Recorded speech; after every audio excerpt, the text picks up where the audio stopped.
Hi everyone, and welcome back to 7 by 7, the Tribal Habits video blog where we unpack the big issues in online learning. I'm joined as always by David King, the founder and CEO of Tribal Habits. How are you today, Dave?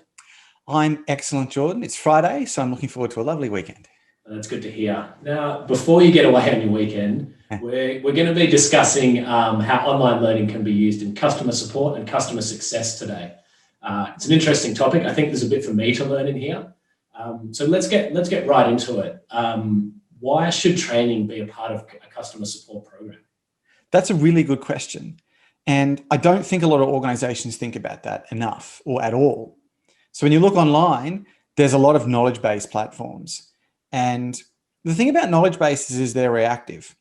So someone goes to a knowledge base after they've stuck, after they can't do the thing, after it's not obvious, after they have a problem. And there's nothing wrong with that. We're going to need self-service options like that, but they're reactive. Training is proactive. So if we think about customer training, we provide training to customers to prevent them going to the knowledge base so that they do know what to do. Yeah. And it's possible that we can't provide training on every single aspect of whatever your product or service is.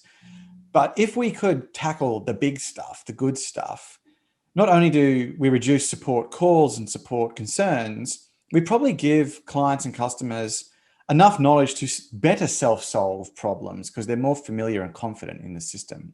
So they're a little yin and yang, I think, customer support and customer training. They are, one's reactive, one's proactive, but they kind of work together better than working separately. And so this concept of customer training is an interesting one. I think most people are familiar with staff training the people within their organization. Customer training is maybe something a little different. How would you say those things differ or are similar?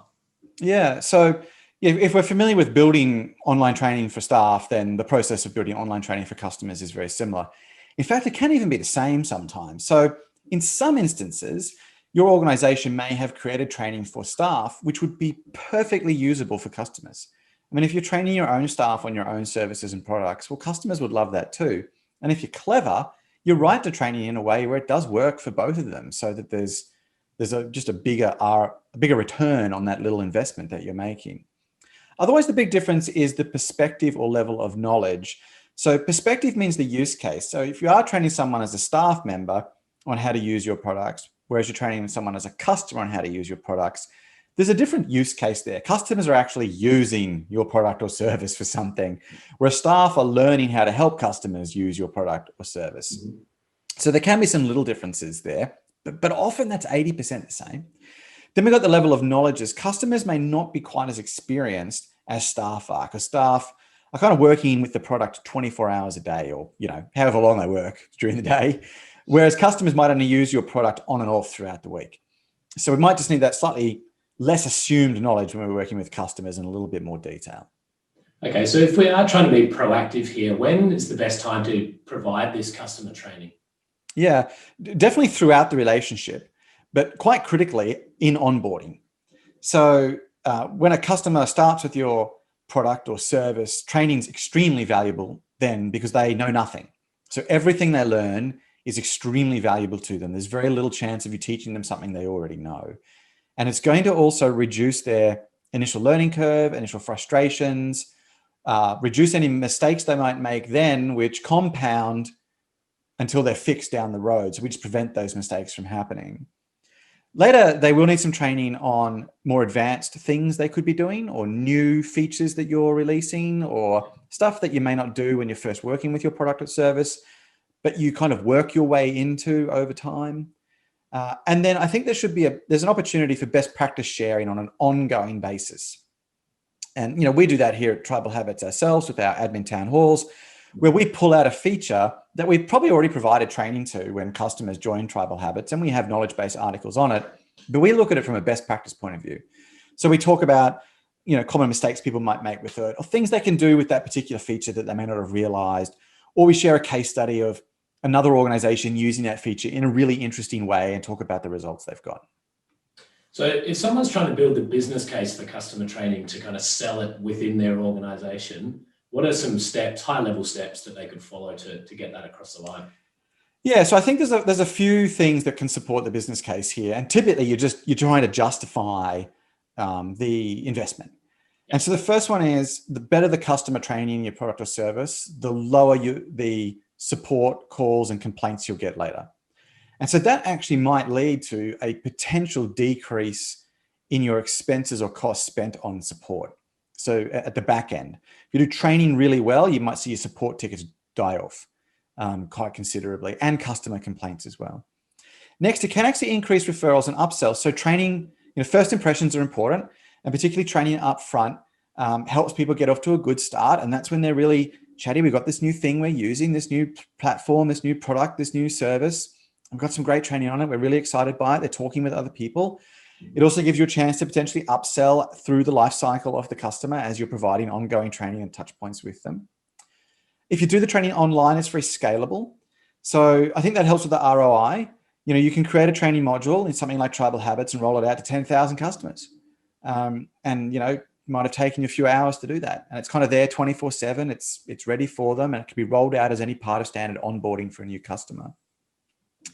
Next, it may just be that you're retooling existing training for staff. So actually the investment's really low anyway. As we discussed earlier, you're just working with existing products. And it's probably not going to take as long as you think. If you're using a really modern platform that's built for this sort of thing, you can be designing interactive online training in kind of under an hour. Because often you have a lot of the stuff lying around already. You've got your knowledge base, or you've got your manuals. And what we're doing is we're taking that information and repurposing it in a more proactive, interactive, upfront delivery. Or if we're doing it ongoing, then we're taking it and repurposing it into something more interactive and pushing it out in a new format. And that conversion from existing materials to online training, particularly in Tribal Habits or other similar tools, is very fast. Excellent. So customer training can help with the bottom line as well, can't it? How can it be used as a revenue generation tool? Yeah, so we talked here about some of the things that might help reduce some costs or expenses because you're taking some pressure off support, but there is actually a chance to increase revenue. So customer training can be an add-on service. It might be that you provide certain training for free and certain training at an expense, and where people can come along and do more advanced training in your product, or if they want the training package, they pay for that package. So it could be a revenue generator to make it either cost neutral or actual value adding. It can also be very good for sales teams because if you design your online training well, because it's interactive, unlike a knowledge base, you could be capturing information from organizations.